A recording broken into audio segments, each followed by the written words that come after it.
안녕하십니까. 국제 PNF 한국학회 6월 정기 집단회를 맡게 된 이민규라고 합니다. 제 이름은 혹시 좀 잠깐 돌리실 수 있으세요? 카메라? 죄송합니다. 제 이름은 이민규라고 하고요. 제 이메일은 굉장히 간단합니다. pnf@카카오.com이니까 오늘 하시는 내용 중에 궁금한 점이나 다른 문의사항이 있으시면은 이쪽 pnf@카카오.com으로 문의 주시면 될 것 같습니다. 저는 국제 PNF 한국학회의 주 강사이자 행정팀장을 맡고 있고요. 국제 PNF 협회 실습 강사죠. 어시스턴트를 어제 다 마치고 내년에 강사 시험만 남겨놓고 있는 상황입니다. 오늘 저희가 유튜브 라이브 스트림으로 집단회를 진행하는 것은 처음이에요. 처음 있는 일이기 때문에 조금 미흡한 점이 있을 수도 있거든요. 그러면 즉시 채팅으로 남겨주시면은 저희 스텝이 확인하시고 바로 조치를 취해드리도록 할 거고요. 또 궁금하신 점이 있으면은 질문을 남겨주세요. 그럼 이제 다 끝나고 하나 또는 두 개 시간을 봐서 많이 할 수도 있고 조금 할 수도 있을 것 같아요. 질문에 대한 대답도 제가 해드리도록 하겠습니다. 조금 지금 글씨가 너무 작은 것 같은데 혹시 조금 더 줌인 들어올 수 있나요? 조금 더 들어올 수 있나요? 제가 그 PDF를 미리 보내드렸으니까 그걸 보시고 참고해서 보시면 될 것 같습니다. 자, 오늘 드릴 말씀은 어깨충돌 증후군에 대해서 이야기를 드릴 거예요. 이 어깨충돌 증후군이 일어나는 원인에 대해서 한번 쑥 훑어볼 거고요.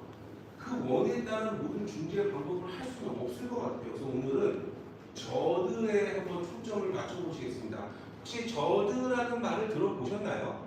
저드라는 말을 들어보신 분도 있으실 테고 처음 들어보신 분도 있으실 텐데 사람이 원래 처음 들으면 모두 어려워 보이지만 알고 나면 아무것도 아니니까 오늘 저와 같이 어깨충돌 증후군과 저드에 대해서 한번 이야기를 해보도록 하겠습니다.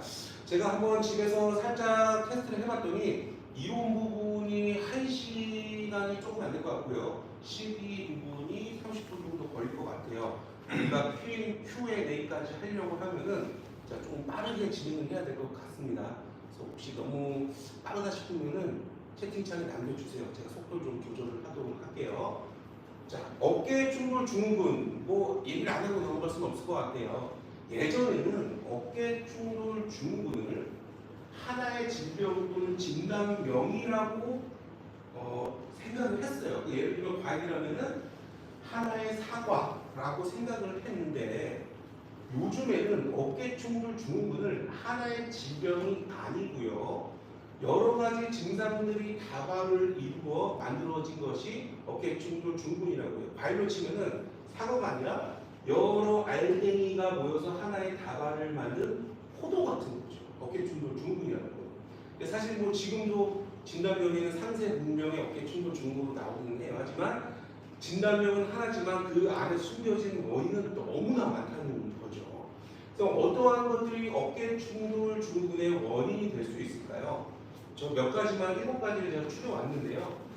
포도를 이루는 알갱이들이 될 수 있는 게 첫 번째는 로테이트 커프의 패스로지, 그러니까 로테이트 커프 자체에 문제가 있는 거예요. 예를 들면 찢어졌을 수도 있고요. 스웨링이 있을 수도 있고요. 아니면은 인플라메이션, 염증이 있을 수도 있고요. 그 다음으로 말씀드릴 거는 스케플라이티스 키네시스, 날개뼈 운동 이상증입니다. 우리 팔을 들어 올리는 동안 휴머러스와 스케플라가 2대1의 리듬을 맞춰서 잘 움직여야 되잖아요. 그런 리듬이 깨졌다던가 아니면은 우리가 팔을 들어 올리는 동안 스케플라가 충분히 포스터 틸트, 익스턴 로테이션이 돼야 되는데 스케플라가 그런 것들이 일어나지 않을 수가 있고요. 또 스케플라가 잘 움직이려면 스케플라가 어디 위에서 움직이죠? 립 케이지 위에서 움직이잖아요. 립이 제 위치에 있지 않은 경우 립은 또 스파인에 붙어 있는데요. 흉추에 붙어 있고 흉추 쪽 위에 요추랑 연결되어 있죠.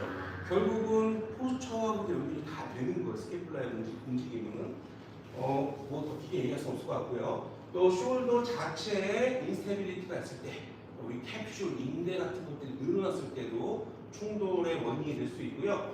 또 바이셉스, 롱헤드가 우리 이 안쪽까지 들어오잖아요. 롱헤드 텐던에 문제가 있을 수도 있고요. 롱헤드의 텐던이 레이브론 위쪽 벽에 매달리게 돼요. 근데 이게 계속 잡아당기면 레이브럼이 떨어져 나갑니다.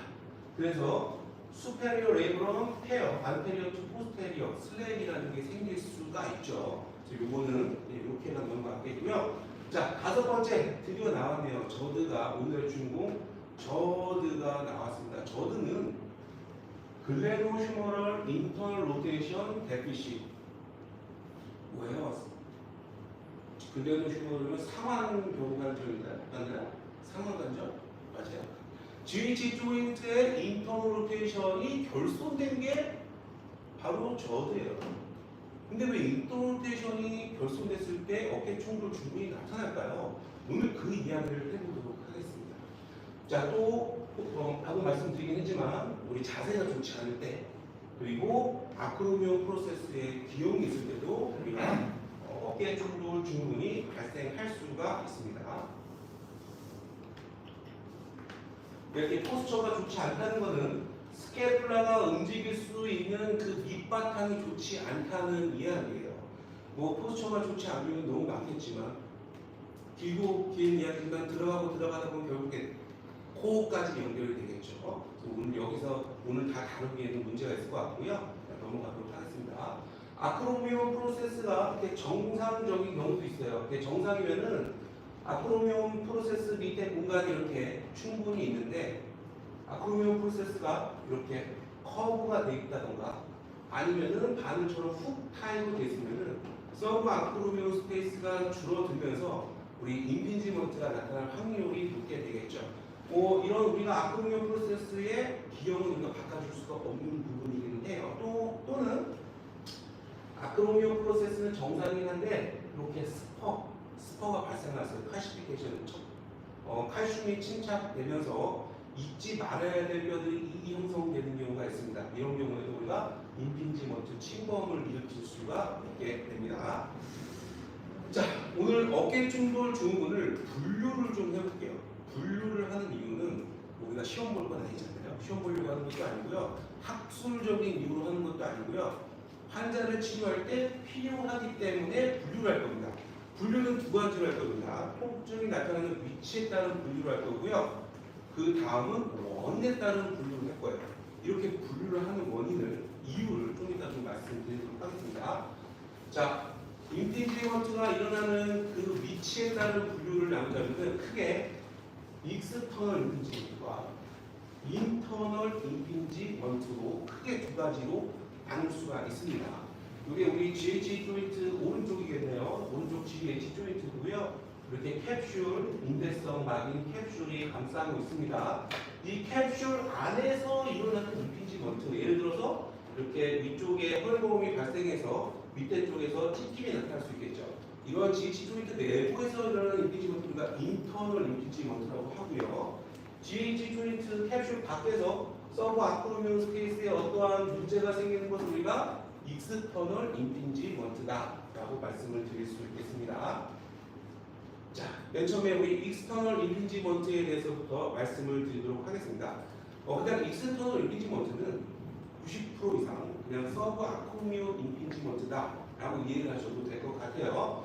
우리 이렇게 서브 아크로미온 스페이스에는 버자가 부었다던가 스프라스피나투스가 이 침범 당하면서 연부 조직이 기계적으로 침범당한 걸 우리가 익스터널 임핀지먼트라고 하고요. 우리 선생님들 다들 잘 알고 계시다시피 페이퍼라프 특성이 발생하는데요. 페이퍼라프가 뭐죠? 에이비덕션 90도 전후에서 이러한 증상들이 발현된다는 거예요. 그 이유는 선생님들 다들 잘 아시겠지만 우리가 휴머러스가 0도에 있을 때 30도, 60도, 90도, 120도, 150도 있을 때 휴머러스와 스캐플라의 위치 관계인데요. 0도일 때는 보신 바와 같이 서브 아크로미온 스페이스의 공간이 널찍하죠. 점점점 올라오면서 좁아지고 60도부터 좁아지고 확인하실 수가 있고요. 90도일 때 서브 아크로미온 스페이스가 가장 좁아집니다. 보시는 바와 같이 오히려 올라가면 올라갈수록 공간이 다시 넓어지는 걸 볼 수가 있어요. 이렇기 때문에 우리가 90도에서 가장 서브 아크로미온 스페이스가 좁아지고 90도에서 로테이트 커브, 특히 스프라스피나투스의 활성도가 가장 높아지기 때문에 90도 전후에서 통증이 나온다라는 거는 대부분 아시고 계실 거라고 생각을 하고요. 그리고 그 다음에 이제 인터널 임피지먼트예요. 인터널 임피지먼트를 왜 구별해 주냐면 정말 대부분의 아까 맨 처음에 보여드린 그림은 임피지가 밑에서 나왔지만 대부분의 인터널 임피지먼트는 포스테리어, 수페리어 글로 다름이 안 되네요. 글레노이드 임피지먼트니까 어깨 후방에서 대부분 임피지먼트 나타나는 것은 그러니까 인터널 임피지먼트다라고 생각하셔도 크게 잘못되지 않으실 거예요. 자, 우리 인터널 임피지먼트는 회전근개 건 요게 지금 뭐냐면요, 야구 선수가 이렇게 공을 던지기 위한 동작을 취하고 있는데 이 어깨를 하늘에서 쳐다본 겁니다. 그러니까 숄더를 A 디렉션하고 90도 익스터널 로테이션하는 이 자세를 하늘에서 쳐다봤을 때 이렇게 수프라스피나투스의 텐던이 우리 글레노사 위쪽과 뒤쪽 사이의 림에 이어서 쓰리거나 이 텐던이 떨어져 나가면서 어깨 뒤쪽에서 통증이 대부분 일어나요. 그래서 인터널 임피지먼트가 있으면 우리가 어깨 뒤쪽에서 통증이 발생된다라고 생각하셔도 대부분 맞을 겁니다. 자, 지금 말씀드린 거는 이러한 침식이 일어나는 위치에 따라서 분류를 한 거고요. 우리가 앞이냐 뒤냐에 따라서 우리가 이게 서브 아크로미엄인지 뒤쪽에 있는 포사에서 쓸린 건지 우리가 상상을 할 수 있고요. 두 번째는 침식이 발생한 원인에 따른 분류입니다. 이 분류를 하는 이유는 우리가 원인을 알아야 우리가 운동 치료적으로 치료할 수 있는 게 있고요, 없는 게 있습니다. 원인을 알아야 우리가 운동 치료적으로 접근할지 안 할지를 결정할 수 있기 때문에 원인에 따른 분류를 한번 보여드리도록 할게요.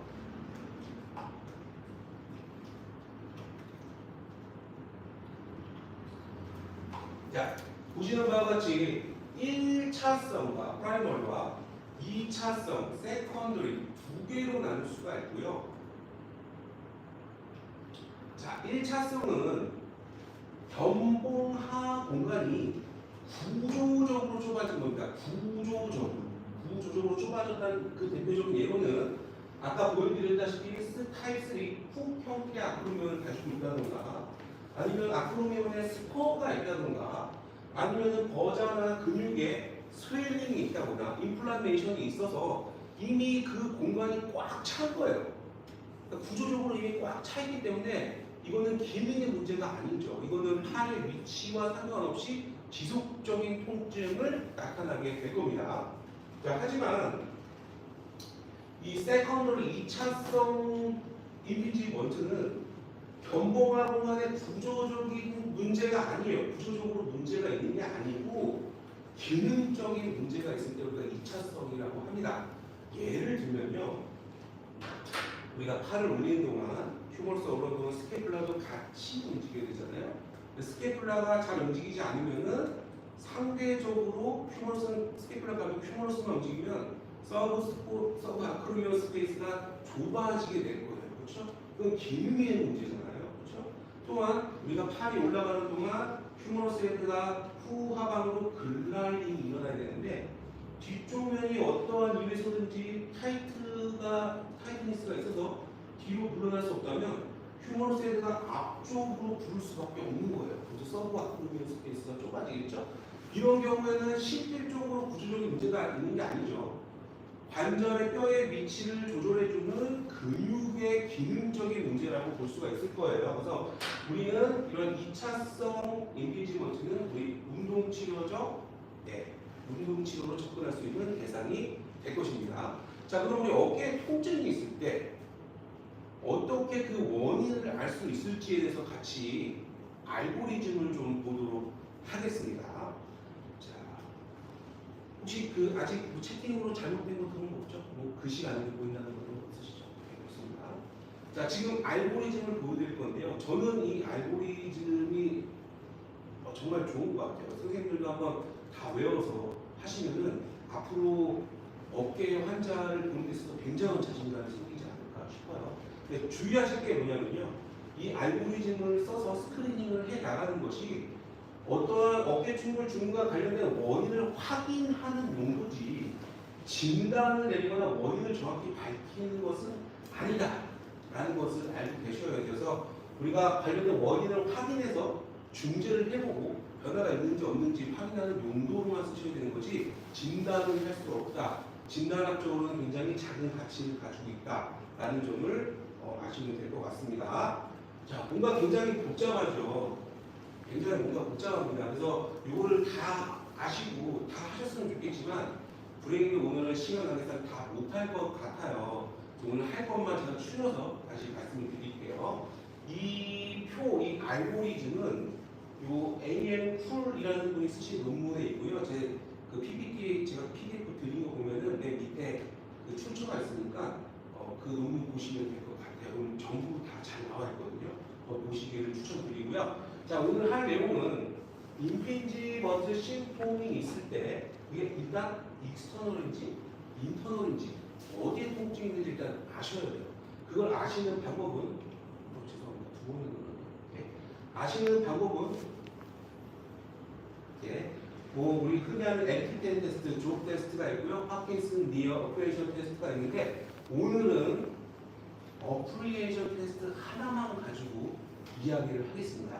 요거를 저는 가장 많이 쓰고 있어요. 이 어프리에이션 테스트 제가 보여드릴 건데 좋은 점이 이 어프리에이션 테스트에서 파생되는 테스트로 1차성인지 2차성인지도 바로 이어서 알 수가 있어요. 어프리에이션 테스트 좀 이따 보여드릴 거고요. 그 다음에 해야 될 게 1차성인지 2차성인지 아셔야 돼요.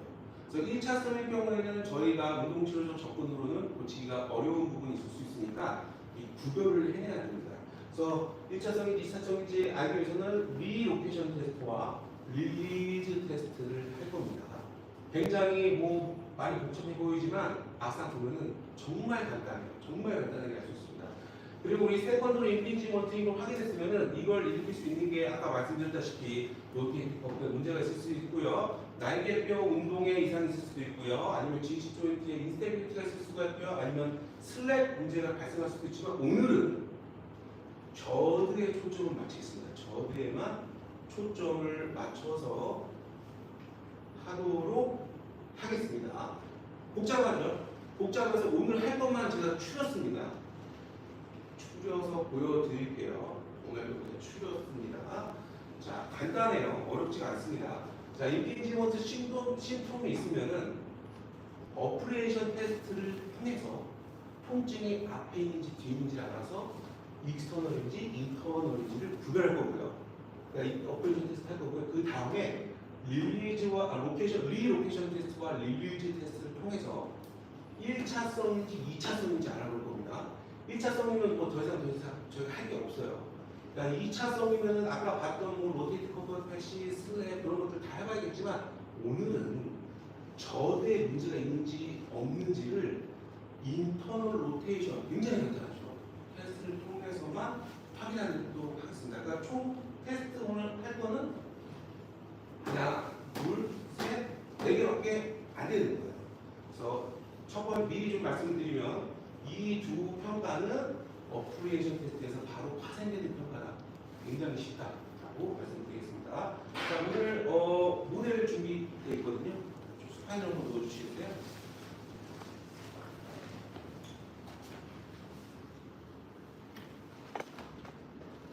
자, 첫 번째 보여드릴 것은요. 어프리에이션 테스트입니다. 자, 어프리에이션 테스트는 환자가 수파인으로 누워있는 상태에서 숄더를 에이비덕션 90도로 하고요. 이 상태에서 익스턴 로테이션을 천천히 90도까지 해 나가는 과정에서 환자가 불안감, 불편감, 아니면 통증을 호소하면 거기서 멈추시면 되는 거고요. 이 어프레이션 테스트에서 우리가 확인해야 되는 거는 통증의 위치예요.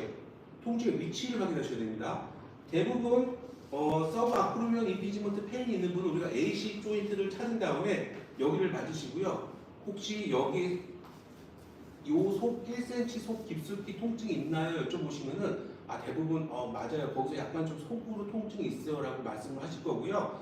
인터널 임피지먼트 신드롬 있으신 분들은 뒤쪽에서 통증을 호소하실 거예요. 그래서 어프레이션 테스트를 통해서 통증이 일어나는 위치를 찾으셔야 됩니다. 근데 이 테스트의 좋은 점은 바로 1차성인지 2차성인지 아는 테스트로 이어진다는 점이고 나쁜 점은 통증이 유발되지 않을 수도 있다는 거예요. 그럴 경우는 아까 우리가 하진 않았지만 파킨슨이나 니어 테스트를 하시면은 더 확실하게 유발시킬 수 있겠죠. 자, 예를 들어서 이분은 이렇게 했을 때 서브아크로미온 깊숙이에서 통증이 있다라고 할게요. 그럼 우리가 이 사람은 익스터널 임핑지먼트다라고 우리가 예측을 할 수 있겠죠. 이런 식으로 해서 우리가 이제 익스터널 임핑지먼트를 확인을 하고요. 그 다음에 이어지는 게 리로케이션 테스트와 릴리즈 테스트. 자, 우리가 이게 1차성인지 2차성인지 볼 건데 2차성은 제가 뭐라 그랬죠? 기능의 문제고요.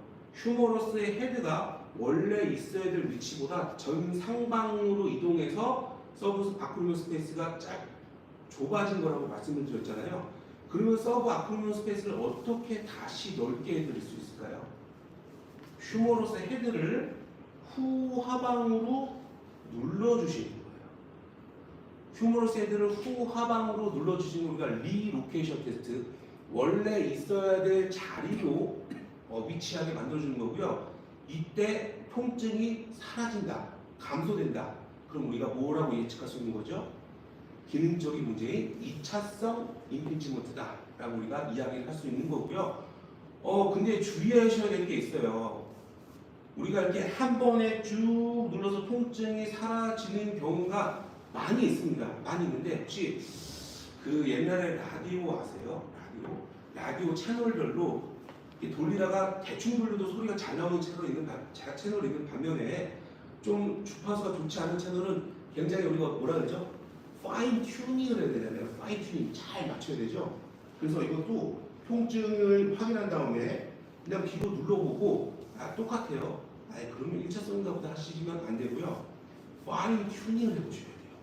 휴머러스 헤드를 뒤로도 많이 눌러보고 카우달 쪽으로도 많이 눌러보고 파인 튜닝을 해서 통증이 사라지는지 안 사라지는지 잘 확인을 해주셔야 됩니다.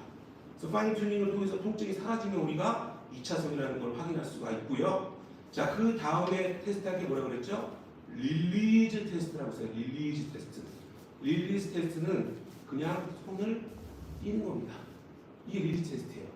그럼 휴머러스 헤드가 다시 전상방으로 이동하면서 통증을 다시 유발시킬 수 있어요. 그러면 우리는 이분이 진짜 2차성이라고 우리가 확인을 한 번 더 할 수 있는 거죠. 그렇죠? 굉장히 간단해요. 그렇죠? 90도로 가서 익스터널 로테이션, 어퍼레이션 테스트를 통해서 통증의 위치를 확인하고요. 통증이 있다 그러면은 후하방으로 파인 튜닝을 해서 통증이 없어지는지 안 사라지는지 확인하는 게 리로케이션 테스트. 통증이 사라졌어요. 근데 손을 떼었더니 릴리즈 했더니 다시 통증이 생겼어. 우리가 뭐다? 2차성이라는 것을 확인할 수 있게 된 거죠. 그럼 우리가 지금 위치 확인했고요. 1차성인지 2차성인지 확인했고요. 그 다음에 2차성의 원인이 되는 게 굉장히 많다라고 말씀을 드렸잖아요. 오늘 다 할 수가 없겠죠. 오늘은 그냥 저드의 문제만 하겠습니다. 저드의 문제는 글레오 휴머럴 조일 때 인터널 로테이션이 부족하다? 뭐 테스트할 게 있나요? 원래 항상 디테일에서 판단이 나는 거죠. 인터널 로테이션 테스트하는 거 보여드리도록 할게요. 카메라 한번 이쪽으로 와보시겠어요? 자, 인터널 로테이션 테스트를 하실 때는 방금 전 어퍼레이션 테스트를 한 위치와 똑같습니다. 똑같은 고개 한번 눌러주시고요. 테스트를 해주시고요. 이 자세에서 시작 자세를 반드시 숄더가 A버전 90도 이상으로 포지션해서 시작을 하셔야 돼요.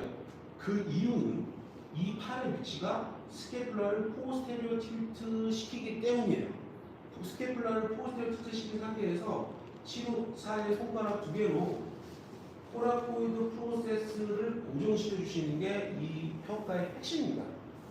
코라코이드 프로세스를 고정시킨 상태에서 스케플라가 들리지 않는 범위 내에서의 인터널 로테이션을 체크하셔야 돼요. 이게 고정이 풀리면은 같이 움직이면은 이게 인포지션인지 스케플라의 움직임인지 확인할 방법이 없죠.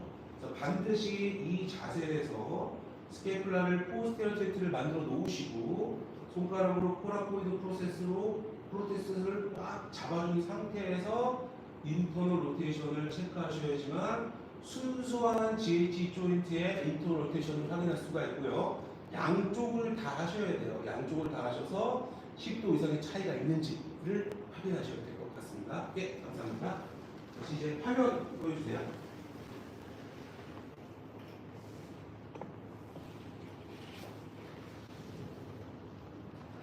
자, 이렇게 해서 방금 했죠? 오퍼레이션 테스트, 리로케이션, 릴리즈, 인토로테이션 해서 우리가 저드 2차성이고 저드인 거를 우리가 확인하시고야 오늘 할 티오에 대해서 접근하실 수가 있게 되는 겁니다. 그리고 방금 다 설명을 드렸어요. 넘어갈게요. 자, 저드 인터널 로테이션이 결손되는데 왜 팔을 올릴 때 서브 아픈 스페이스가 아픈 걸까요? 그거에 대해서 이야기를 하려면은 죄송하지만 또 하나의 약자가 또 오늘 나옵니다. PST 포스테리어 숄더 타이트니스에 대해서 한번 이야기를 해야 될 것 같아요. 자, 요즘 최근 들어서 PST는 어깨 통증 환자에게서 종종 발견된다라고 하고요. 최근 몇 년간 PST와 어깨 통증에 대해서 많은 논문들이 나오기 시작을 했다고 해요. 그래서 보시면은 PST가 있을 때, 그러니까 우리 PST가 포스테리어 숄더 타이트니스잖아요. 어깨 뒤쪽에 타이트니스가 있을 때 우리가 임상적으로 볼 수 있는 증상들이 뭐가 있냐면요. 첫 번째, 저드 인터널 로테이션이 감소되고요. 방금 오늘의 주인공이죠. 인터널 로테이션이 감소된 분을 모셔다가 호리즌탈 어덕션을 보면 호리즌탈 어덕션도 감소되는 경우가 많고요. 또 모셔다가 로 플래시형이 낮은 각도에서 인터널 로테이션을 하는 분들도 제한이 많이 되어 있고요. 또 이런 분들의 특징이 열중셔 상태에서 추가적으로 인터널 로테이션 하는데 어려움이 있습니다. 그러니까 저드 포스테리어 숄더 타이트니스가 있는 분들은 임상적으로는 공통적인 문제를 가지고 있습니다. 그러면 도대체 어떠한 우리 숄더 뒤쪽에는 무엇이 이러한 제한을 만들어내고 이러한 제한이 왜 어깨 충돌 증후군을 일으키는지 한번 이야기를 천천히 해보도록 하겠습니다. 자, 아래 세 가지 조직들의 변성이 왔을 때 우리는 포스테리어 숄더 타이트니스, 저드, 인터널 로테이션의 감소가 올 수 있다라고 이야기할 수 있는데요. 첫 번째는 휴머러스, 두 번째는 캡슐, 그 중에서도 포스테리어 캡슐, 그리고 마지막으로 어깨 뒤쪽을 구성하는 근육이 있습니다. 하나하나씩 한번 알아보도록 할게요. 요 사진을 보면은 이게 요걸 설명을 드릴게요. 어깨를 위쪽에서 MRI 찍어 사진이라고 상상을 하시면 될 것 같아요. 그래서 이렇게 글레노이드 노치 우측 파인데를 연결한 그 수직을 연결한 선과 에피콘다일이 연결되는 선이 만나는 이 각도를 우리가 레트로토전 각도라고 해요. 그래서 우리가 일반적으로는 어린 시절에는 이 각도가 70도이나 성인 때는 30도인 게 정상이에요. 이 레트로토전 각도가 커졌다는 건 무엇을 의미하죠? 휴머러스 헤드와 에피콘다일 간의 관계니까 이 세타 값이 보시면은 노치를 이은 선과 수직되는 선, 에피콘다일을 이은 선이 만난 이 선을 우리가 레트로토전 각도라고 하고요. 이 각도가 커진다는 것은 무엇을 의미할까요?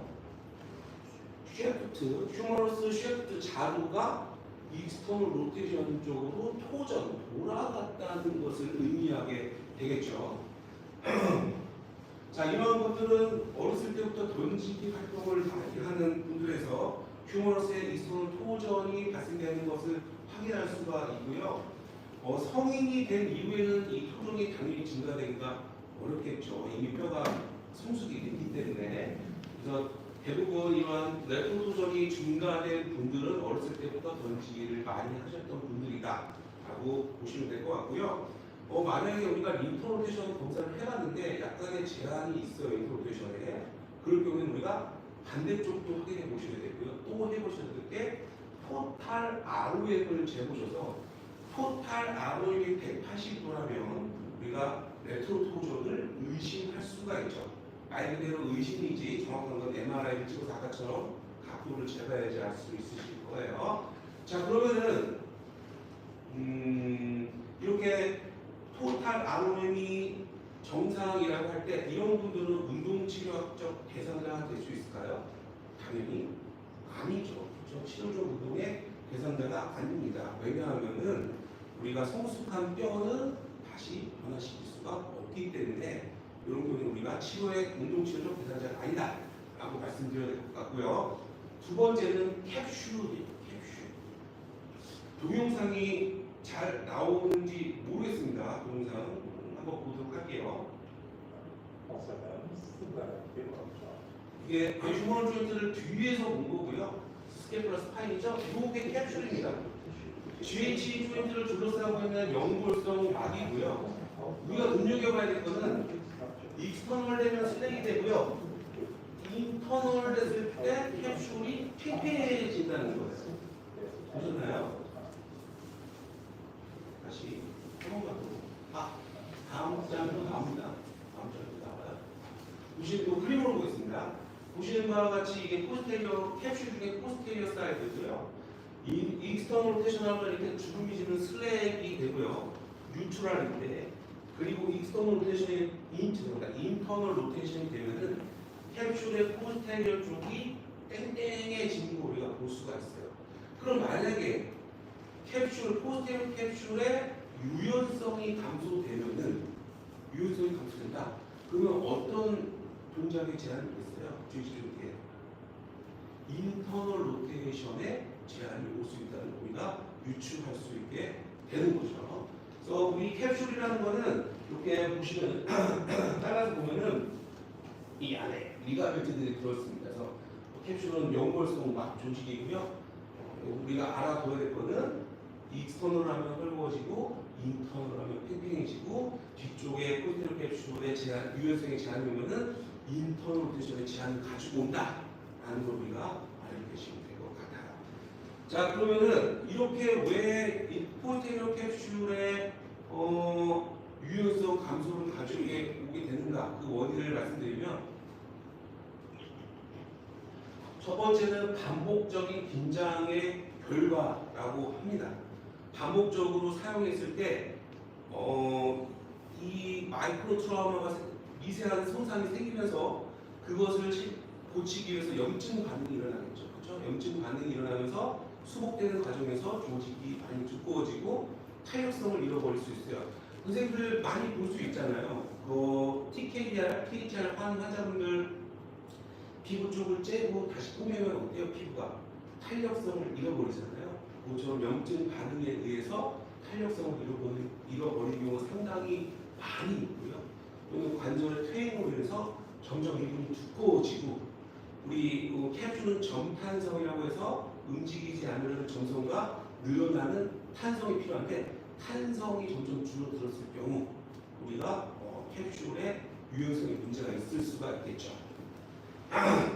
자, 그러면 우리가 이걸 한번 생각해 보겠습니다. 아까 우리 뼈는 고칠 수 없다라고 했고요. 성인의 뼈는. 그럼 캡슐은 우리가 고칠 수 있는 건가? 운동치료적으로. 그걸 한번 보도록 하겠습니다. 두 가지 질문을 드릴게요. 첫 번째, 우리가 어떠한 치료적 중재를 가했을 때 그 힘이 캡슐에 도달할 수 있는가? 두 번째는 그게 도달한다고 하면 실질적으로 치료적 효과를 낼 수 있는 것인가에 대해서 두 가지 질문을 드리는데 그거의 답을 이 논문을 통해서 드리도록 하겠습니다. 우리가 인상적으로 조인트 모빌라이제이션을 하면은 조인트에 도달하는 힘은 3에서 14kg 정도라고 합니다. 근데 우리 어떤 분께서 우리 휴머러스 캡슐을 4등분했어요.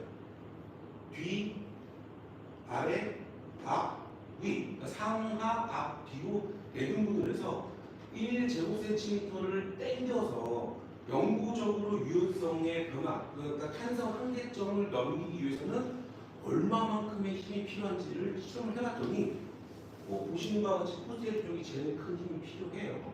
했더니 포스테리어 캡슐을 영구적으로 탄성 한계를 넘긴 영구적인 기계의 변화를 일으키기 위해서는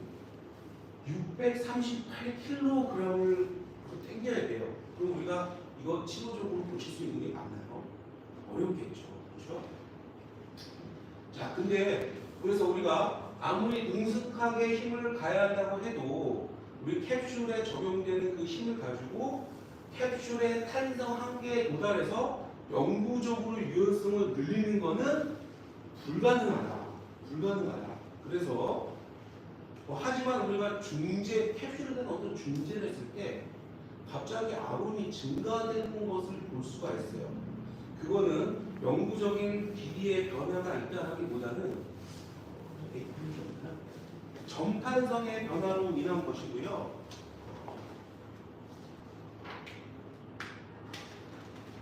캡슐이 있으면은 아까 우리가 인트로 노테이션에 되게 팽팽해진 게 보였잖아요. 그래서 탄성 한계까지 도달해서 여기서 길이를 누리는 게 638kg라는 게 필요한 거고, 우리가 증제 이후로 즉시 RM이 증가되는 것은 여기서 여기까지 오는데 저항성이 감소된다는, 그러니까 뭐예요? 점성이 줄어들고 탄성이 좋아진다는 얘기죠. 그러니까 점탄성의 변화로 인해서 즉시 ROM의 증가를 가져올 수가 있다는 거죠. 그래서 영구적인 길이의 변화를 위해서 중계한다, 그거는 아니고요. 점탄성의 변화를 통해서 팔의 ROM을 증가시키겠다, 그거는 할 수 있는 부분이다 라고 정리를 하도록 하겠습니다. 자, 마지막은 근육입니다. 근육은 우리가 당연히 잘 할 수 있겠죠. 이것까지 안 되면 저희가 할 수 있는 게 없는 거네요. 보도록 할게요. 자, 포스테리어 숄더 타이틴스를 일으키는 근육은 다음과 같습니다. 이 그림엔 없지만 델토이드의 포스테리어, 그리고 스프라스피나투스, 인프라스피나투스, 테레스 마이너, 이 근육들이 스케플라의 뒷면을 어깨 조인트의 뒷면을 보강하고 있고요. 이 말씀드린 네 가지 근육의 공통점은 바로 다 익스터널 로테이터예요. 그래서 뒤쪽에 있는 근육들의 타이트니스, 하이퍼톤이 발생하게 되면은 우리가 그래서 저드가 발생하게 되는 거고요. 이 뒤쪽에 있는 근육의 타이트니스가 있으면, 제가 아까 우리가 팔을 올릴 때 휴머러스 헤드가 뒤쪽으로 글라이딩 되는다고 했잖아요. 근데 뒤쪽 벽이 막히면 어떻게 될까요? 타이트니스에 의해서 헤드가 뒤쪽으로 물러서지 못하고 위 상방으로 올라가면서 서브 아크로미오 스페이스의 인피지먼트를 일으키게 되는 거죠. 자, 그래서 이러한 근육들은 또 공던지기 선수에 있어서 많이 타이트함을 가져오게 된다고 하네요. 공던지기는 하면 안 되는 운동인가 봐요. 자, 너무 많이 하면 안 되겠죠. 자, 그러면 우리가 치료적 중재 이후에 어깨의 가동 범위가 즉각적으로 증가되는데, 이게 근육의 구조적인 변화 때문일까요? 구조적인 변화라는 건 무엇이죠? 왜 근 길이가 변화된다는 것은 Z와 Z 사이 살코미어가 증가되면서 정말로 근육이 길어지는 건데, 논문에 의하면 우리가 살코미어를 유의하게 증가시키기 위해서는 매일 2분 이상 스트레칭을 6주 이상 했을 때 살코미어가 진짜로 늘어난다고 해요. 근데 우리는 1회로 한 번 정도 운동 치료를 하고도 아우런 증가를 일으키잖아요. 왜 그런가요? 그거에 대해서 한번 이야기 좀 해보겠습니다. 요거는 동영상이고요. 잘 보이실지 모르겠습니다. 한번 틀어보겠습니다. 이거는 여기에 있는 분들 다 프로듀션 관자고요. 지금 깨어있는 상태에서 액티브로 올렸을 때는 이 정도 올라왔고, 이번에는 깨어있는 상태에서 패시브로 올리는 거예요. 패시브로 해도 여기서 걸렸어요. 근데 이 환자분을 마취시켰습니다. 전신 마취 시켰더니 팔이 바로 올랐어요. 되게 여러 명을 가지고 연구를 했고요. 그래서 요 논문이 요거예요. 이 제목을 한번 읽어보도록 하겠습니다.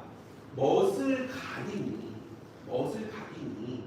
프로즌 숄더 환자에 있어서 어떠한 역할을 하는가에 대해서 연구한 논문이에요. 해봤더니 어떻습니까?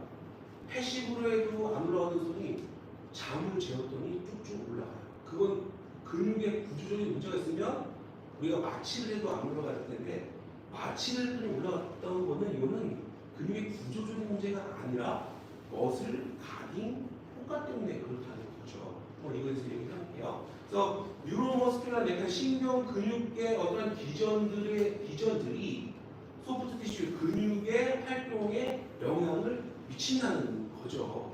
그래서 이러한 이게 지금 MR2라는 걸로 찍은 거고요. 이걸로 찍어보면은 스티프한 근육은 빨간색으로 이렇게 나온다고 해요. 봤더니 PST를 일으키는 근육, 아까 말씀드린 네 가지 근육 있잖아요. 그런 근육의 스티프니스가 많이 증가되어 있고요. 휴식 시에도 이은지 강도가 증가되어 있대요. 그 의미는 뭐죠? 휴식하는 동안에도 폐를 수축하고 있는 거죠. 머슬 가딩을 하기 위해서, 프로텍티브를 하기 위해서. 또한 이러한 근육 주변에는 과도한 통증 화학 물질이 분비되어 있는 것도 우리가 확인이 됐습니다. 이러한 과도한 화학 물질은 어깨 그 근육의 근육 보호 반사, 머슬 프로텍티브 리플렉스를 만들어내고요. 이러한 반응들은 보통 우리가 말했던 인프라스멘트스, 테레스 마이너, 포스테로 델토이드 머슬에서 빈번하게 발생을 한다고 합니다. 그래서 이러한 것들이 뭐죠? 그런 노시세터에 의해서 프로텍티브 리플렉스에 의해서 탑이 안 올라가는 경우가 상당히 많아요. 구조적인 문제가 아니라는 거죠. 그렇기 때문에 우리가 1회 운동 중재만으로도 ROM의 변화를 일으킬 수가 있다라고 말씀드리겠습니다. 자, 근육의 구조적 문제보다는 신경근 보호 반사 때문에 ROM이 제한되는 경우가 있고요. 최근에 많은 연구를 통해서 신경근 변화를 통해 어깨 후방 근육에 대한 운동성을 향상시켜서 GH 조인트 범위의 즉각적인 개선을 가져올 수 있다라는 게 이미 증명이 되었기 때문에 우리 근육을 위한 치료적 중재는 당연히 할 수 있다라고 이야기를 하겠습니다. 자, 그러면 세 가지 방금 말씀드린 것 뼈, 캡슐, 근육 중에 근육이 가장 변화의 가능성이 높고 GH 조인트의 움직임을 개선할 수 있는 가장 높은 포텐셜을 가지고 있다라고 정리할 수 있을 것 같고요. 자, 정리해보면 조금 전에 또 했는데 또 그림이 나왔네요. 자, 본 치료적 중재 대상인가요? X 아니죠. 그렇죠? 성인의 몸을 변화시킬 수가 없습니다. 캡슐 세모, 영구적인 유연성 변화 X, 점탄성의 변화로 ROM 증가 동그라미 이렇게 생각하시면 될 것 같고요. 마지막으로 근육 당연히 우리의 대상이 될 수 있다라고 이야기 말씀드리도록 하겠습니다. 자, 그래서 캡슐과 근육을 어떻게 하는 게 증가시켜주는지 한번 짧게 알아보고 바로 실습으로 넘어가도록 하겠습니다.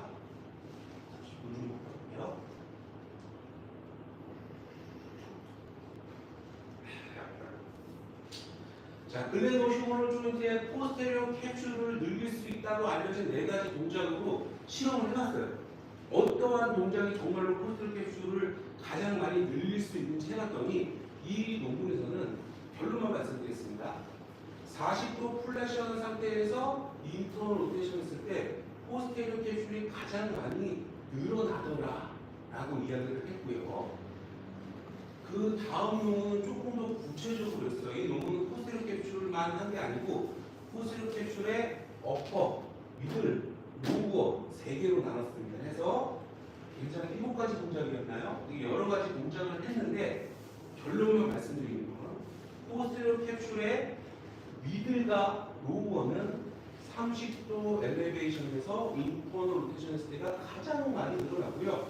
그러니까 방금 보여드렸던 논문하고 똑같은 결과가 나왔네요. 우리가 또 이러한 동작을 했을 때 또 안 되는 게 뭐가 있습니까? 이거 열중성 동작도 안 되잖아요. 열중성 동작을 했을 때는 특히 어디 포스테리어 캡슐의 어퍼 파트에서 많이 팽창이 발생했다고 해요. 그래서 우리가 포스테리어 캡슐 중에 위쪽을 좀 늘리고 싶으면 이 동작을 이용하면 되겠다는 걸 우리가 좀 유추해서 볼 수 있을 것 같아요. 자, 그렇게 해서 플렉션 30도 정도에서 인터널 로테이션을 하는 게 포스테리어 캡슐을 늘리기가 가장 좋은 자세다라는 걸 이제 알게 됐고요. 그 다음에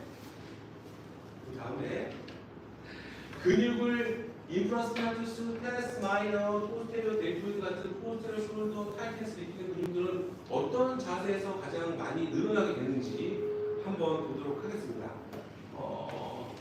이렇게 이 논문은 대표적인 자세 2개. 하나는 크로스 바디 스트레칭.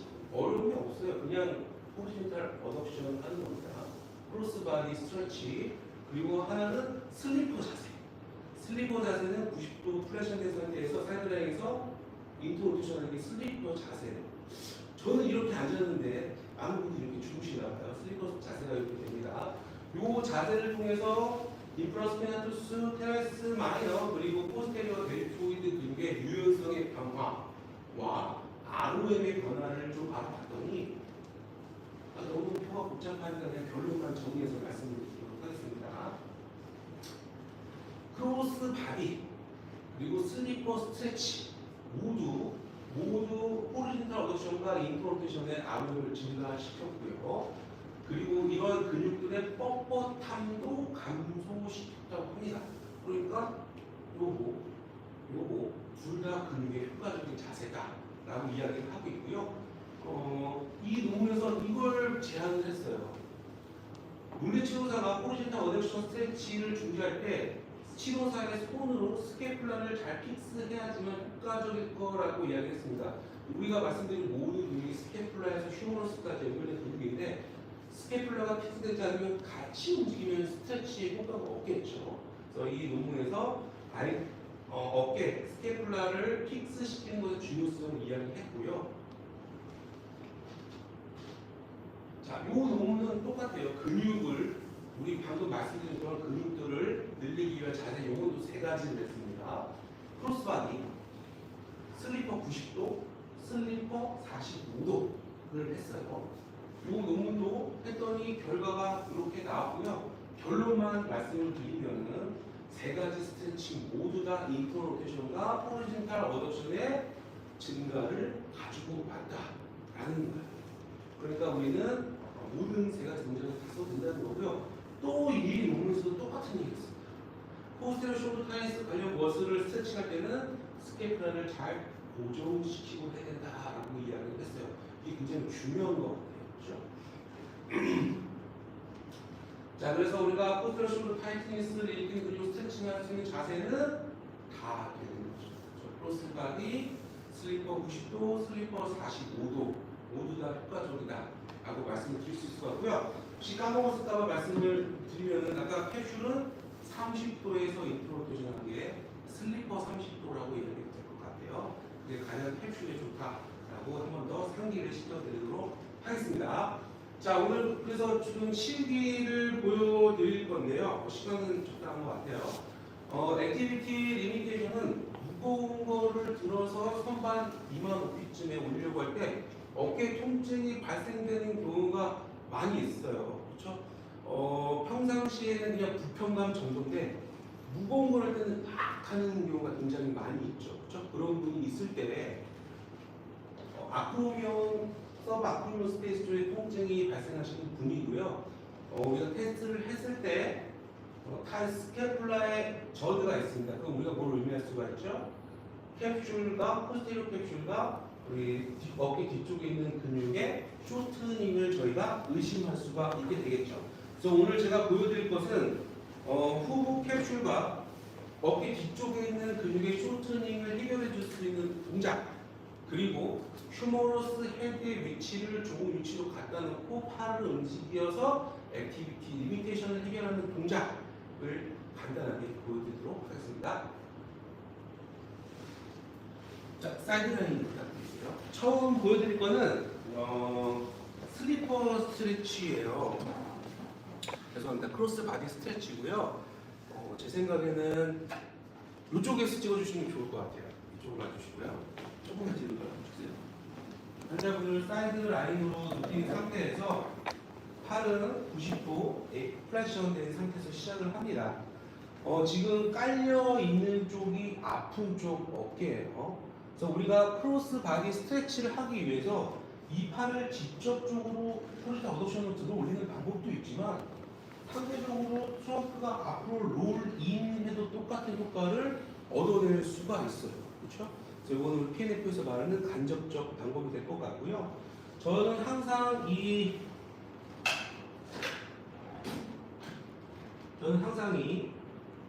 크로스 바디 자세부터 시작을 합니다.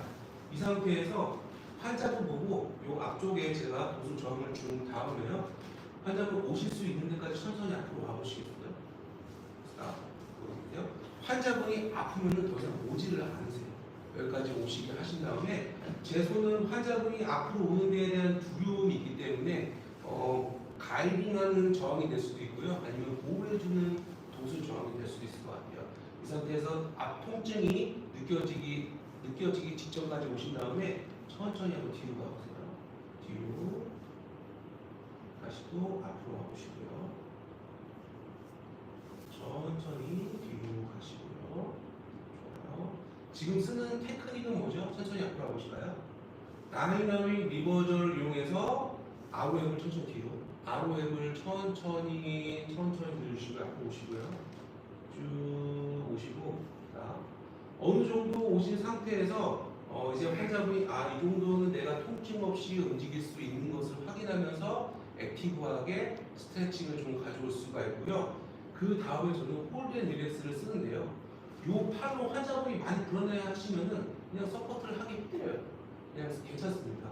근데 환자분께서 괜찮다고 하시면 당연히 요 팔을 서포트를 없애는 게 홀드 앤 릴렉스를 하니까 좋겠죠. 자, 우리 뒤쪽에 있는 포스테리어 숄더를 구성하는 근육을 스트레칭 하기 위해서 손가락 펴고 손목 올리시고요. 뒤쪽에서 저항을 주시고요. 이쪽은 뒤쪽에서 저항 주시고 있죠. 유지해 보시겠어요? 하면서 이 손은 호리젠탈 어덕션으로 돌리게 되는 거고요. 이 손은 어깨를 앞쪽으로 당기게 되는 저항을 주는 거죠. 환자는 이 저항을 이기기 위해서 뒤쪽에 있는 호리젠탈 에리어터, 포스테리어 숄더를 이루는 그 근육들을 수축하게 되는 겁니다. 홀드해 주시고요. 유지 하시고요. 쉴 때는 당연히 손이 앞으로 와서 편안하게 쉴 수 있게 해드리고요. 지금 쓰는 테크닉은 홀드 앤 릴렉스가 되겠죠? 환자분 통증이 없는 범위 안에서 조금만 살짝 어깨 앞으로 와보시겠어요? 자, 오케이. 환자가 앞으로 구르면은 호리젠탈 어덕션 각도가 증가되면서 뒤쪽에 있는 근육이 더 스트레칭이 될 겁니다. 이 상태에서 손가락 펴고 손목 올리고 유지하시고요. 여기도 유지해 주세요. 그러면은 뒤쪽에 있는 숄더 근육들이 딱 수축되는 게 느껴지시죠? 뒤쪽 근육을 흥분시켜 주시고 다시 또 릴렉스 해주시고 쉬는 동안 호흡이나 대화를 통해서 최대한 이해할 수 있게 해주시는 게 중요하고요. 자, 어느 정도 아로움이 확보되면은 그 다음에 제가 주로 쓰는 거는 컨비네이션 오브 아이소 토닉이에요. 근데 이거는 근 길이를 조금 폰을 내려주면서 근 길이를 늘리기 위해서 쓰는 거기 때문에 전범위를 할 필요는 없고요. 이 엔드 포지션에서 손가락 펴고 유지하시고요. 여기도 선생님 유지해 주세요. 유지. 오케이. 천천히 쫓아오고요. 스탑. 다시 뒤로 돌아가세요. 스탑. 또 천천히 쫓아오세요. 돌아가세요. 전범위를 할 필요가 없을 거예요. 저 근육이 늘어난 범위에서 컨비네이션 오브 아이소 토닉을 하는데 특히 이센트릭 때 근육이 늘어날 수 있도록 이센트릭을 좀 집중해서 해주시는 게 중요할 것 같습니다. 이렇게 해서 우리가 크로스 바디를 인다이렉트하게 이쪽 어깨를 이용해서 스트레칭을 하는 게 처음 시작하는 데 있어서 가장 제일 환자분들이 무난하고 통증 없이 편안하게 시작할 수 있는 자세다라고 좀 말씀드리겠고요. 그 다음 할 거는 우리가 슬리퍼 자세를 할 건데요. 슬리퍼 90도로 하셔도 되고요. 슬리퍼 45도로 하셔도 되고 슬리퍼 30도를 하셔도 좋습니다. 다 하시면 돼요. 다 하시면 됩니다. 슬리퍼 자세에서 환자분 스스로 팔 한번 안으로 잡고 돌려보시겠어요? 이 정도에서 통증이 있다고 가정을 하고 시작을 하도록 하겠습니다. 이 정도에서 통증이 있을 경우에는 내려주시고요. 통증이 있는 범위에서 치료사가 고정을 해주시고요. 이 상태에서 환자가 살짝 앞으로 와주시면은 근육이 쫙 당기는 걸 느끼실 거예요. 환자분께서는. 자, 이 상태에서 손가락 펴고 손목 올리시고 우리 숄더 뒤쪽을 이루는 이스턴 텍터들이 다 흥분하겠죠? 저항을 팔에 주는 직접적인 방법도 있지만 이쪽 어깨를 앞쪽으로 돌리는 저항을 주셔도 똑같은 반응이 나옵니다. 손가락 펴고 손목 올리시고요. 여기 유지해 주시면 돼요. 버텨주세요. 유지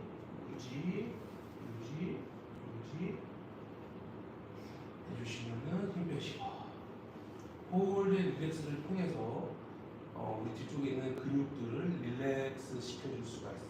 그래서 우리가 더 아로움을 가져가기 위해서는 두 가지 옵션이 있습니다. 팔이 인터널 로테이션에서 도는 방법도 있고요. 아니면은 몸이 호리젠탈 어덕션을 만드는 방법도 있는데요. 제 경우에는 팔을 움직이는 게 더 효과적인 것 같아요. 근데 이 상태에서 팔 인터널 로테이션을 가져가려면 잘 안 되기도 하고 통증을 많이 호소하시거든요. 이럴 때는 몸을 살짝 뒤로 빼서 인터로테이션을 가져오고 다시 앞으로 오시면은 통증 없이 임핀지를 피하면서 인터로테이션 각도를 늘릴 수가 있어요. 그래서 이 상태에서 다시 또 손가락 펴고 손목 올리고 유지하세요. 여기도 유지 하시고요. 힘 빼시고 좋습니다. 충분히 휴식할 수 있게 해주시고요. 인트로테이션 각도를 느낄 때는 살짝 뒤로 빼서 인트로테이션 주고 다시 앞으로 오시게 하시면은 통증, 임핀지 없이 각도를 일으킬 수가 있습니다. 자, 지금 한 방법은 반대쪽 어깨를 이용한 직접적으로 손을 대긴 했지만 인다이렉트를 약간 이용한 방법이고요. 가장 확실하게 다이렉트로 좀 팔을 뒤쪽 근육을 스트레칭하는 걸 좀 보여드리도록 하겠습니다. 이쪽으로 한번 보시겠어요? 자, 직접적으로 할 건데요. 치료사는 어깨 쪽에 서주시는데 치료사가 환자의 머리 쪽을 바라봐 주셔야 되고요. 아까 치료적 중재를 할 때 뭐가 중요하다고 했죠? 스케플라를 고정하는 게 중요하다고 했잖아요. 이 방법의 좋은 점은 치료사가 스케플라를 고정해 줄 수 있다는 겁니다. 손을 이렇게 만드신 다음에요. 환자를 살짝 앞으로 굴려주는 공간이 나오거든요. 이 포스테리어 뒤쪽에 내 손을 꾹 집어넣어 주시고요. 다시 원래 자리로 돌아오면은 그 손가락이 딱 고정이 돼요. 제 palm으로 스케플라를 잠시만요. 됐어요? 제 palm으로 스케플라를 딱 고정할 수가 있습니다. 그렇기 때문에 호리젠탈 어덕션을 확실하게 만들어낼 수가 있고요. 이 손은 목 쪽으로 들어가고요. 90도 플렉션을 만든 상태에서 이쪽에서 다시 찍어주시겠습니다. 제 손으로 엘보를 잡고요. 팔로 들려고 하면 너무 힘들어서 못해요. 치료사가 앉았다가 무릎을 펴시면 자연적으로 어덕션으로 갑니다. 이 상태에서 저항은 두 군데 동시에 적용합니다. 하나는 엘보를 호리젠탈 어덕션으로 저항을 주고요. 다른 하나는 이 반대쪽 어깨를 치료사의 포암을 이용해서 호리젠탈 어덕션 쪽으로 저항을 주게 되는 거죠. 환자분한테 직접 해보시면은 스케플라가 고정되어 있기 때문에 굉장히 타이트, 일반인 어깨가 문제가 없는 분도 타이트함을 느끼실 거예요. 이 상태에서 유지하고 해주세요. 유지 하시면 치료사는 이 양쪽을 모은다고 생각하시면 돼요. 유지 하고 힘 빼고 릴렉스 해주시고요. 호흡 충분한 시간 대화를 통해서 최대한 릴렉세이션 해주시고요. 여기서 다시 또 호리젠탈 어덕션을 증가시켜주기 위해서는 팔로 하면 너무 힘들어요. 팔꿈치를 그대로 있는 상태에서 치료사가 살짝 앉으셔서 목을 갖다 대시고 무릎을 펴주시면 호리젠탈 어덕션을 또 얻을 수가 있어요. 이 상태에서 유지해주세요. 유지 힘 빼시고 잘하셨습니다. 요거 베개 하체 한번 해볼게요. 중요한 게 제 손가락이 숄더 밑에 딱 깔려 있어야지만 제 손가락이 빠지지 않으면서 스케플라를 고정하는 게 좋다라고 말씀을 드릴 수 있을 것 같습니다. 네, 수파인에서 좀 보여드릴게요. 이쪽에 해서 좀 쳐주시겠어요? 여기 위에서 좀 이렇게 쳐주시겠어요? 가끔씩 사이드 라인에서 통증을 호소하시는 분들이 있어요. 그럴 경우에는 어쩔 수 없이 스파인에서 시작할 수밖에 없을 것 같아요. 자, 스파인에서 똑같은 방법으로 할 수가 있는데요. 우리가 혹시 이거 기억나세요? 레벨 1, 2 배우신 분들은 이거 아실 텐데 이 상태에서 손가락에 손목 올리고 천천히 돌려볼까요? 이거 뭐 하는 거죠? 플렉션, 에비덕션, 익스턴테이션 중에서 익스턴테이션만 타이밍 포 엠파시스를 요 그립으로 하시는 걸로 배우셨을 거예요, 아마도. 근데 저는 이러한 환자를 치료할 때 약간 좀 그립을 바꿉니다. 이 손이 저는 똑같아요. 이렇게 돼가지고 어깨 쪽으로 들어와서 체중으로 꼭 내 체중으로 딱 고정을 시켜줘요. 이렇게 되면 좋은 점이 스케플라가 올라가는 컴pen세이션을 막아줄 수가 있고요. 제 몸으로 호리젠탈 어덕션과 인덕션의 각도를 조절해 줄 수가 있고요. 이 상태에서 살짝 어덕션 들어간 상태에서 인트로테이션 힘 빼보시고요. 가슴대까지 가시고 우리가 지금 그 타겟한 근육을 위해서 인터로 들어가고요. 그 상태 손가락도 손목 올리고 유지해 주세요 라고 하면은 스케플라의 컴펜세이션을 막으면서 익스턴 로테이터들을 흥분시킬 수가 있고 릴렉스 힘 빼주시고 ROM을 좀 더 안으로 들어가 볼게요. ROM을 증가시켜 줄 수도 있고요. 이 자세의 좋은 점은 점점점 우리가 A 플레이가 어덕션으로 치료사의 몸을 이용해서 편안하게 이동할 수 있다는 거예요. 좀 더 이번에 플렉션 어덕션으로 온 상태에 최대한 인트로테이션으로 들어가고요. 손가락 펴고 손만 올리고 유지하세요. 홀드 홀드 홀드 홀드 하시고 힘 빼고. 지금 쓰는 테크닉은 홀드 앤 릴렉스가 되겠죠. 아무리 좀 더 증가시켜주고. 그래서 레인지를 얻어줬습니다. 새로운 레인지를 얻은 다음에 우리가 할 수 있는 게 컨비네이션 오브 마스 톤지도 좋고, 우리가 다이나믹 리버저를 이용해서 새로운 레인지에서 움직이는 법을 가르쳐 줘야겠죠. 자, 손가락 펴고 손 올리시고요. 천천히 위로 올라갈까요? 스탑. 천천히 내려오시고 다시 또 올라가고 내려오고 다시 또 올라가고 내려오시고, 이런 식으로 인터널 로테이션, 익스터널 로테이터에 대한 길이 확장, 그리고 이센트릭을 통해서 길이를 늘리는 그런 것들을 할 수가 있게 됐습니다. 자, 한번 시팅을 한번 앉아볼게요. 의자.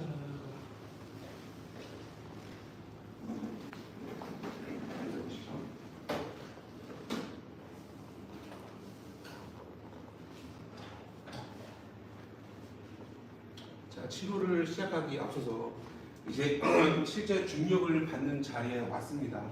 그래서 우리가 스파인에서 움직일 때는 임핀지먼트가 나타나지 않을 수가 있는데, 시팅으로 오면서부터 임핀지먼트가 발생할 확률이 굉장히 높죠.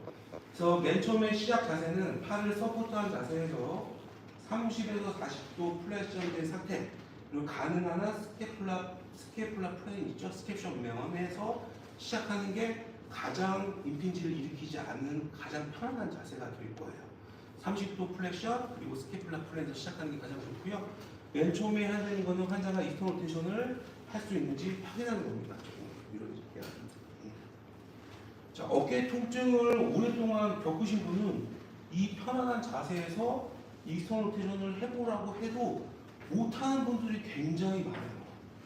굉장히 많습니다. 이 통증에 이 못하는 이유가 근력이 없어서라기보다는 아까 말씀드렸다시피 프로텍티브 리플렉스인 경우가 굉장히 많죠.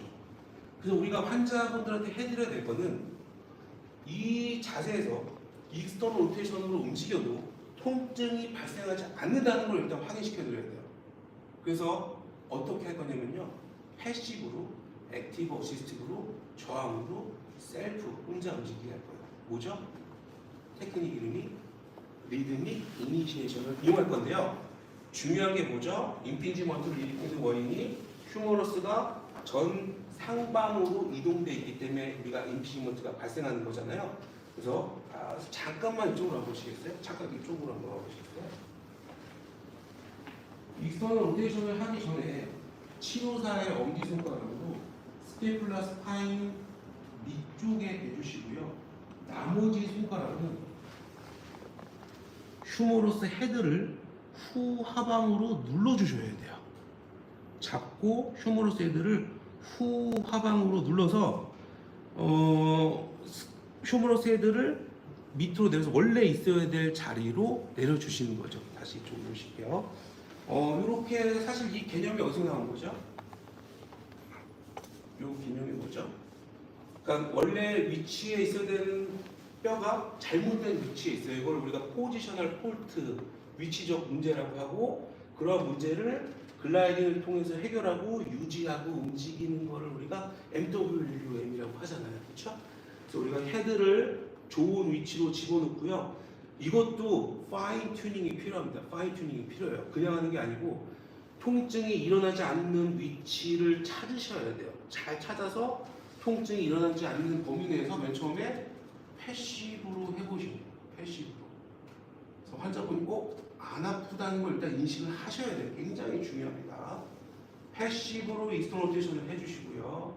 아주 환자분이 안 아픈 걸 이제 깨달았어요. 내가 안 아프고도 움직일 수 있구나. 그러면 같이 한번 움직여볼까요? 같이 움직이시고요. 같이 움직이시고 손가락 펴고 혼자서 올라와 보세요. 저항으로 갔어요. 또 오세요. 저항으로 갔고요. 한 번 더 오세요. 저항으로 갔습니다. 마지막은 인디펜던트하게 혼자 해보세요. 환자분들 처음에는 꿈쩍도 못하던 분들이 진짜 10번만 반복하면은 통증이 없다는 것만 확인되면 바로 움직일 수가 있어요. 왜냐면 이분들 근골격계 환자이기 때문에 다 됩니다. 그래서 천천히 내리시고 힘 빼시고, 여기서 마지막으로 중요한 거는 완전 셀프. 글라이딩도 떼요. 글라이딩도 떼고 한번 움직여 보시겠어요? 오케이. 통증이 없이 익스턴 로테이션을 할 수 있다는 것을 확인시켜 드려야 돼요.